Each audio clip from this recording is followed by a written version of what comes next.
Du Seigneur, bonjour à tous et à toutes et bienvenue à notre rendez-vous quotidien consacré à la halte spirituelle pour la journée en ce jeudi 23 décembre 2021.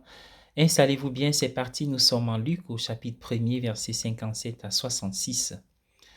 Nous parlerons du nom, car dans l'évangile, on attribue le nom Jean à cet enfant sans aucune explication. Nous apprécions tous notre propre nom personnel. Nous sommes un peu mécontents lorsque les gens se trompent sur notre nom. Et avaient raison, mais ça peut arriver. Le nom qui nous a été donné à la naissance est important pour nous. Il touche à notre identité personnelle, à la manière dont nous nous percevons. À l'époque de Jésus, l'attribution d'un nom à un enfant était une affaire très traditionnelle. Les enfants étaient souvent appelés d'après leur père ou leur grand-père. Il en allait de même dans notre propre culture.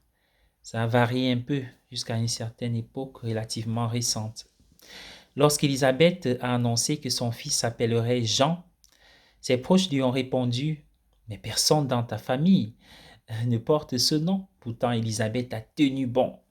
Encouragée et soutenue par son mari Zacharie, leur enfant allait annoncer en effet la venue de celui qui qualifierait son ministère de vin nouveau.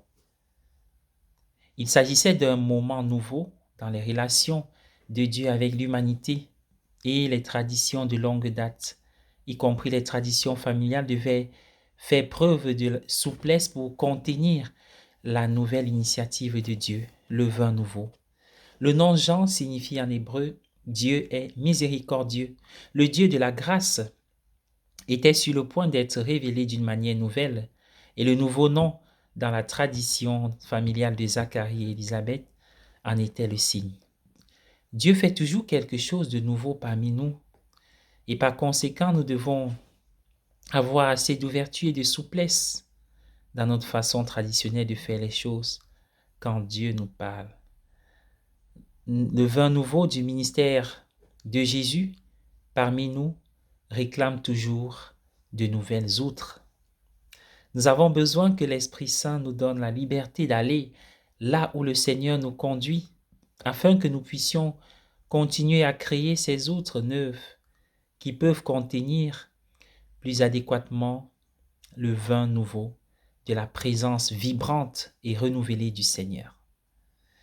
Bonne journée à tous et à chacun, et à demain.